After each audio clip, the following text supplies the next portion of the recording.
24 февраля примерно в 14:20 из-за перегрузок на подстанции НИИПИТ вышел из строя трансформатор. Это повлекло за собой повреждение вакуумного выключателя ввода 10 киловольт, а также ряд взаимосвязанных повреждений узлов подстанции. В результате столица локально осталась без электричества. На место аварии сразу же выехала группа Центральной ремонтной службы Черноморэнерго. Так как авария на подстанции была серьезная, на устранение ее последствий понадобилось много времени. Только на выявление всех повреждений ушло несколько часов. Были заменены опорные и проходные изоляторы, трансформатор тока и группы контактных соединений.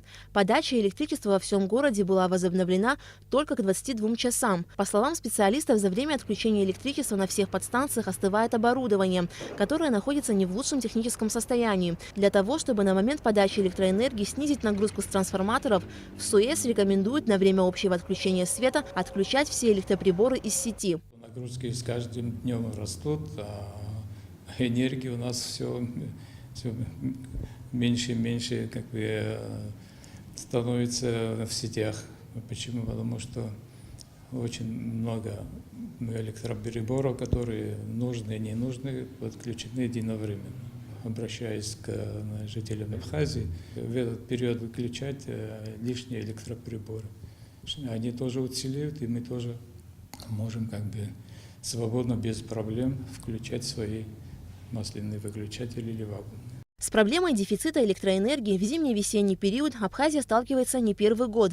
И, как отмечают специалисты, это связано с ежегодным увеличением потребляемой энергии населением страны. В этом году для бесперебойного обеспечения населения Абхазии электричеством количество воды в Джварском водохранилище вновь стало недостаточно. Именно по этой причине руководством Черноморэнерго с 20 февраля было принято решение об ограничении подачи электроэнергии на всей территории Абхазии. Если при полном водохранилище уровень воды составляет 510 метров от уровня моря, то сейчас вода опустилась ниже эксплуатационной метки и по последним данным составляет 428 метров, а на отметке 420 метров Ингур ГЭС может полностью остановиться. Во избежание этого и были введены ограничительные меры.